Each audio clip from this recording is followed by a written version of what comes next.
आखिर वो दिन आ ही गया जिसका सबको बेसब्री से इंतजार था। शिव पार्वती के विवाह का शुभ दिन यानी कि शिवरात्रि का पावन दिन। वर वधू दोनों पक्ष इस विवाह को लेकर उत्साहित थे।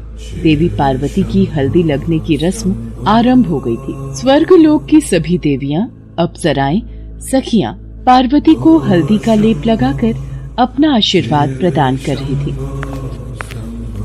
पार्वती, ये आपके विवाह का जोड़ा महारानी ने भिजवाया है। देखिए कितना सुंदर है। सचमुच, देखो पार्वती कितना सुंदर विवाह का जोड़ा है। इस पर तो जड़ाऊ हीरे और सोने की कढ़ाई है। महारानी ने कहा है बारात के आने से पहले पार्वती को तैयार करना है। जया विजया, अभी बारात आने में कितना समय बाकी है? अभी तो कुछ समय बाकी है पार्वती। तभी देवी लक्ष्मी और देवी सरस्वती भी कक्ष में आ जाती हैं। देवी पार्वती, ओहो, महादेव से मिलने की इच्छा में प्रतीक्षा के ये पल काटना कठिन हो रहा है। देवी लक्ष्मी, आप भी इन्हीं की तरह मुझे सताने लगी। अच्छा ठीक है। जया विजया, सर्वप्रथम पार्वती की हल्दी की रस्म होगी। तत्पश्चात पार्वती स्नान करके 16 श्रृंगार से तैयार होगी। हाँ, ये देखो, भिन्न भिन्न प्रकार की सुगंधित खुशबू से परिपूर्ण ये हल्दी का लेप। उधर शिव जी तो भोले भाले थे। उन्हें कौन बताए कि दूल्हा कैसे तैयार होगा। उन्होंने अपने पूरे शरीर पर भस्म लीप ली और सभी शिवगण तो उन्हें उस रूप में ही देखते आए थे। उन्होंने शिव जी के उस रूप की बहुत प्रशंसा की। शाम के वक्त शिव की बारात निकलनी शुरू हो जाती है। इस बारात में देव, दानव, भूत, नाग, नागिन सब बाराती बने। उधर देवी पार्वती भी 16 श्रृंगार करके तैयार हो चुकी थी। बारात आ गई, चलो सब देखने चलते हैं।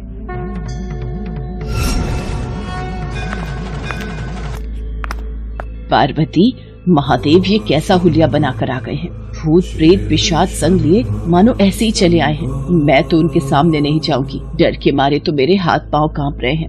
माँ, आप चिंता मत करो, मैं महादेव को समझाती हूँ। जब मैनावती ने महादेव की आरती उतारने से मना कर दिया तो स्वयं पार्वती जी महादेव को समझाने उनके पास गई।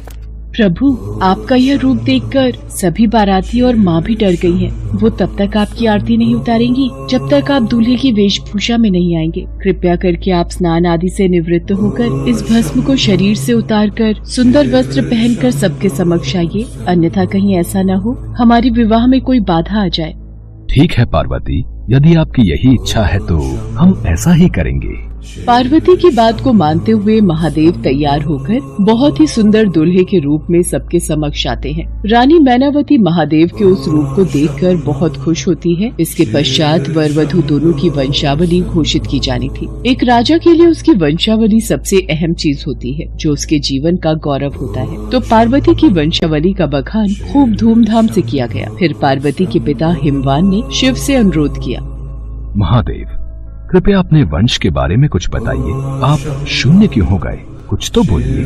अब पार्वती, ये महादेव चुप क्यों बैठे हैं? समाज के लोग कुलीन नजरों से हमारी ओर देख रहे हैं। राजा महाराजा और पंडित सब में फुसफुसाहट शुरू हो गई है। जब वधु पक्ष के सभी पंडित और राजा शिव जी की ओर घृणा से देखने लगे तो नारद मुनि ने देखा भगवान शिव मौन अवस्था में आ गए हैं। नारद मुनि से रुका नहीं गया और वो सभा के बीच अपनी वीणा के तार खींचकर ध्वनि उत्पन्न करने लगे।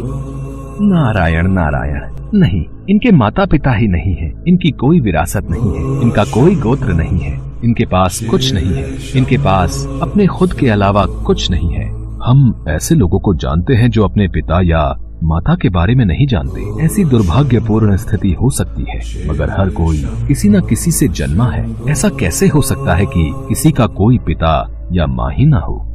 क्योंकि महादेव स्वयंभू हैं। इन्होंने खुद की रचना की है। इनके न तो पिता है न माता, इनका न कोई वंश है न परिवार। ये किसी परंपरा से ताल्लुक नहीं रखते और न ही इनके पास कोई राज्य है। इनका न तो कोई गोत्र है और न ही कोई नक्षत्र, न कोई भाग्यशाली तारा इनकी रक्षा करता है। ये इन सब चीजों से परे हैं। ये एक योगी है और इन्होंने सारे अस्तित्व को अपना एक हिस्सा बना लिया है। इनके लिए सिर्फ एक वंश है, ध्वनि। अस्तित्व में आने वाली पहली चीज थी ध्वनि। इनकी पहली अभिव्यक्ति एक ध्वनि के रूप में है। ये सबसे पहले एक ध्वनि के रूप में प्रकट हुए। उसके पहले ये कुछ नहीं थे। यही वजह है कि मैं ये वीणा के तार खींच रहा हूँ। देवर्षि नारद ने जब भगवान शिव के अस्तित्व की व्याख्या की तो वहाँ उपस्थित पूरी सभा शिव जी के चरणों में नतमस्तक हो गई। राजा हिमवान को भी अपना उत्तर मिल गया था। देवी पार्वती भी आज अपने ऊपर गर्व कर रही थी। कुछ देर बाद सभी रस्मों के साथ शिव पार्वती का विवाह संपन्न हो जाता। सभी मेहमानों के लिए ढेरों पकवान का प्रबंध था। सभी बाराती भोजन खाने में व्यस्त थे। महादेव, मेरा तो हृदय बोल रहा है आज पूरे ब्रह्मांड में नृत्य करूं। तो देर किस बात की है नंदी, आज तो पूरा विश्व नृत्य करेगा।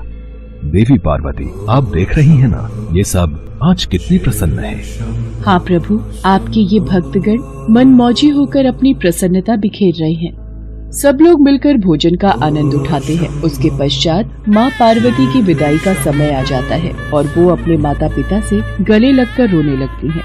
पुत्री, तुम्हें संसार की सारी खुशियाँ मिले। मेरा आशीर्वाद सदैव तुम्हारे साथ है। महादेव, जाने अनजाने हमसे कोई भूल हुई हो तो क्षमा कर दीजिएगा।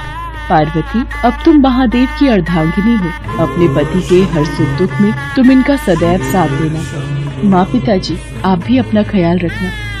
राजा हिमवान, पार्वती पर पहला हक आपका है, इसलिए निसंकोच आप कभी भी पार्वती को मिलने आ सकते हैं और पार्वती भी आप दोनों से बिना मिले नहीं रह पाएंगी। इसलिए पार्वती, आप जब चाहें अपने माता पिता से मिलने आ सकती हैं। राजा हिमवान, रानी मैनावती और समस्त अतिथियों का आशीर्वाद प्राप्त कर देवी पार्वती भगवान शिव के साथ खुशी खुशी अपनी ससुराल विदा हो जाती हैं।